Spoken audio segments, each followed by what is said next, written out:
O 2 de abril conmemórase en todo o mundo o Día Mundial do Autismo, un trastorno que se diagnostica en 1 de cada 100 nacementos. A súa gran incidencia fai necesario reivindicar a igualdade de dereitos para os afectados por calquera trastorno do espectro autista, que reclaman a integración real en todos os eidos. Las personas con trastornos de espectro autista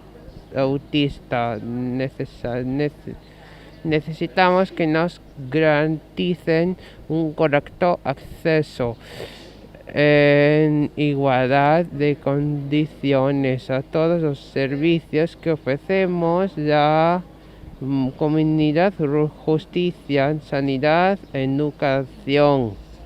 A xornada de hoxe converteuse nunha festa, baixo o lema Unha feliz viaxe pola vida, non só os usuarios de Amicos, senón tamén familiares e autoridades de toda a comarca quixeron celebrar esta data. O acto contou tamén coa presenza do subdirector xeral de Promoción de Autonomía Persoal e Prevención da Dependencia, quen destacou a recente inclusión da accesibilidade cognitiva na Lei Xeral dos Dereitos das Persoas con Discapacidade.